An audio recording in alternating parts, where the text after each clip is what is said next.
Merton and I'm an aero modeller and an engineer. Join me on a fascinating journey where I show you some of the techniques used in scale aero modelling. Hello modelers, I hope you're not getting too bored with all of this, but I'm probably filming a lot more than I really should and probably a lot more than you really want to see, but anyway, I'll keep going for a while. This video we're just going to look at the tailplane, framing it up and making the modifications. As I said in the previous video, I want to make the tailplane removable, so I'm using a combination of the Dave Woomsley plan, the Jerry Bates plan, and what's in my head. So I'm making it up as I go along, really. So I hope you get something out of the video anyway. Stick stuff in the comments if you're enjoying it or not, or whatever. But okay, so here we go.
As you can see, I'm having a lot of fun here.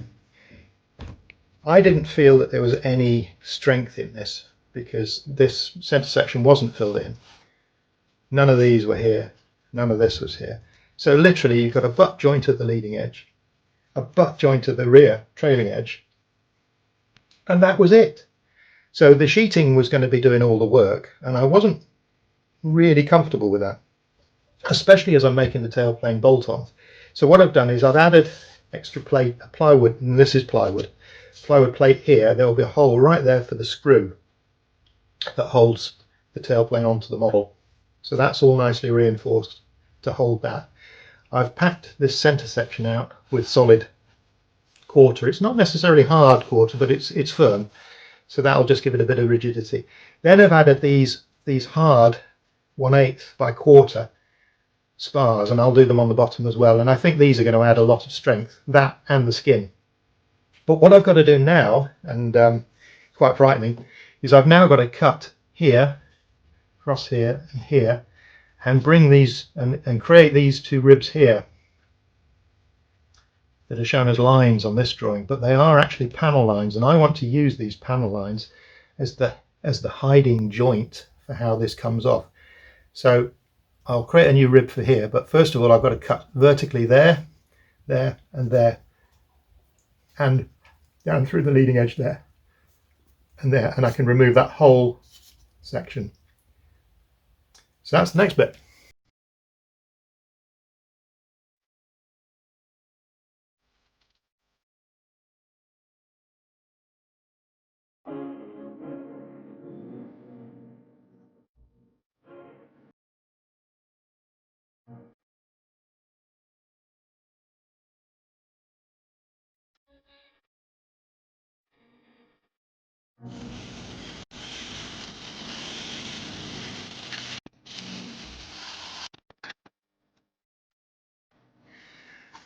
So I've made these two plates, and they're handed, so all goes there like that.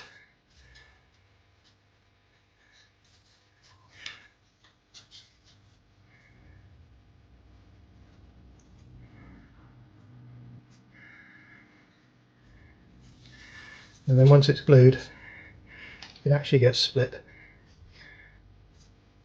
This notch here is for the rudder actuating piano wire to poke up through. So as this slides in, if you imagine that's the actuator that operates the rudder, it slides to there, so the rudder can still turn. So you can see we're going quite a long way forward. So that goes into there, like that.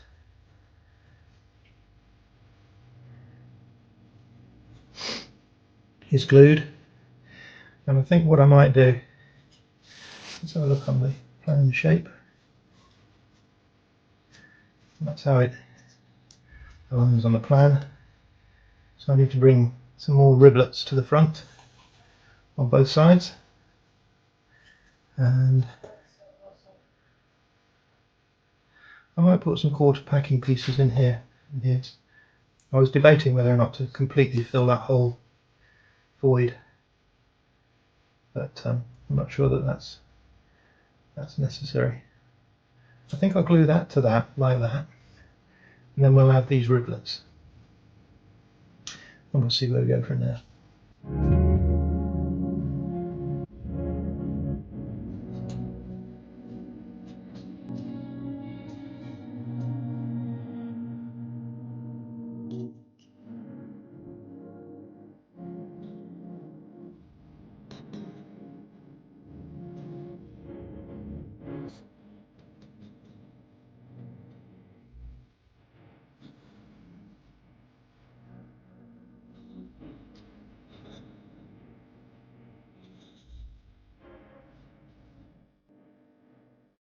So this piece remains on the fuselage in that position there.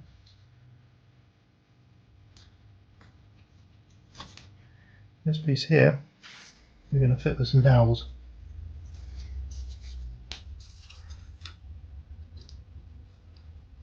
The holes will probably need opening up a little bit to allow these dowels to go in, and they'll only protrude a little bit. So the more I think about it, the more I kind of want to block that area in.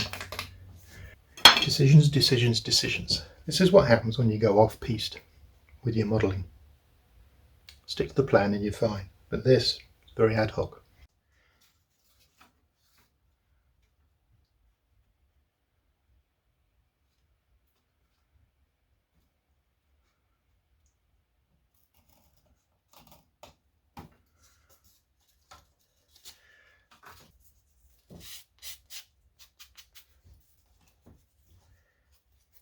This is just an off-cut of wood from the rest of the kit.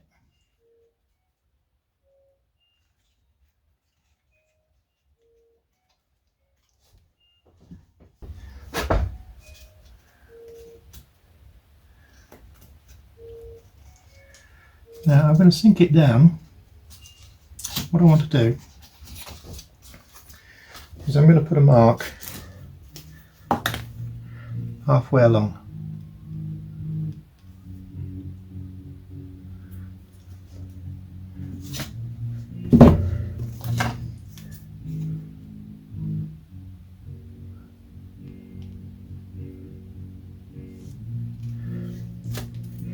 Now this is to ensure that I push the block far enough in.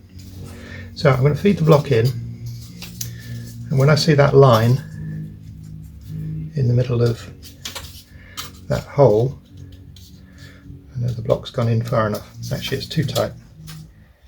Tight is good, but that tight, it's too tight.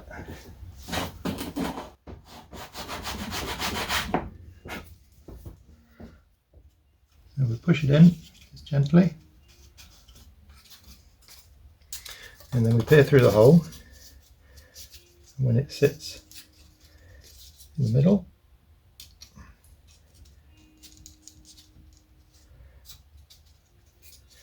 and fully pressed against the edge there, we know we're good.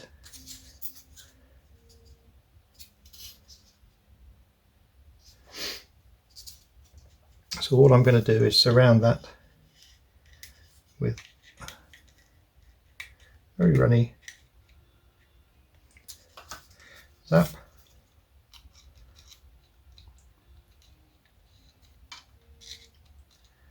And now you start to smoke.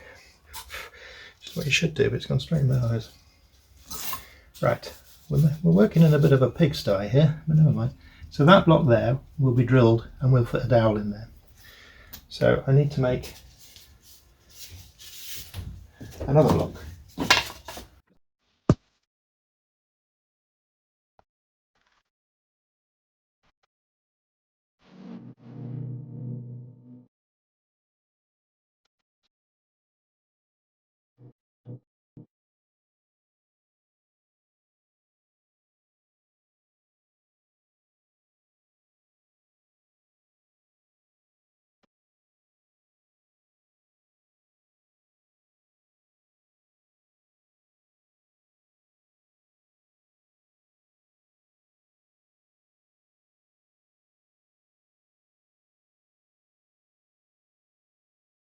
Because it's important that the dowel goes into wood, to the edge. Okay.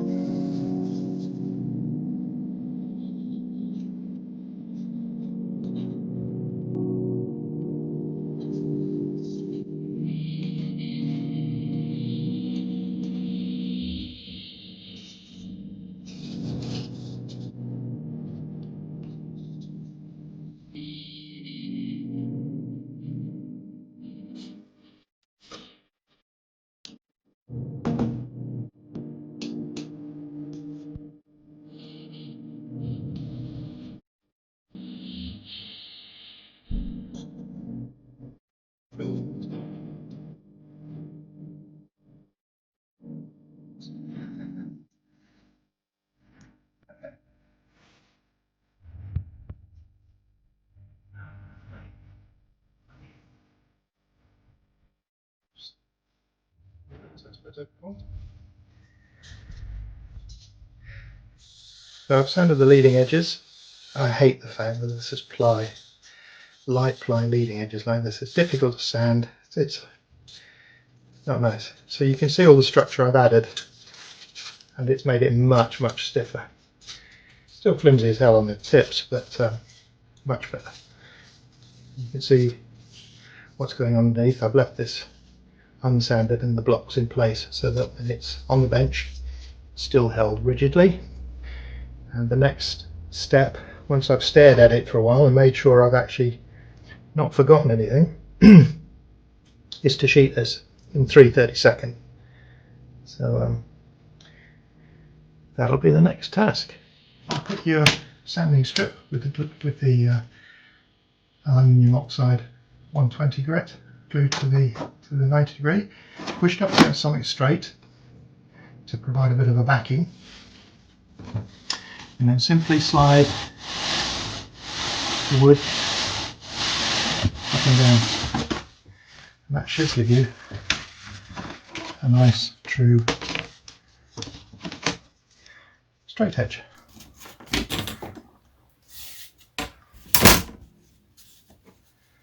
Lovely and straight.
Now that way is much quicker. The other one, as you can see, is still drying. Now people say you can't do that because you can't sand CA. Well, that's rubbish. Because of course you can. So I like to sand my sheeting before we actually attach it.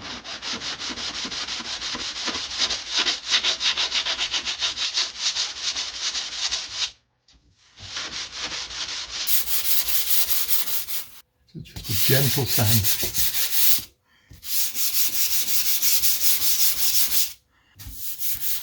And there we are. All we need. We'll let the other one dry. So I've just put glue all around all the edges, and then I've placed the board straight down. I've pinned the corners. Now I'm going to use these clips, which are sort of hair jobbies.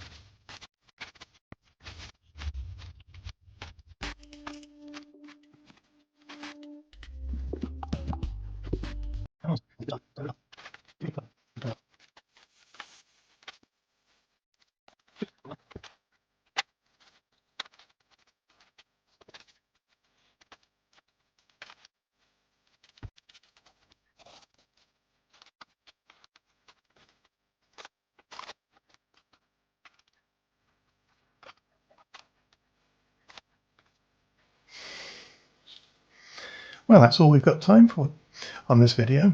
So we'll have to let the glue dry, and we'll take the pins out and the clips off, and we'll see whether the sheeting has actually touched everything that it was supposed to touch, ribs, spars, etc, etc. The easiest way to tell, obviously, is to flip it over and have a good look. You don't get that luxury when we do the other side, so it's a good trial run to make sure you've got it right on this side.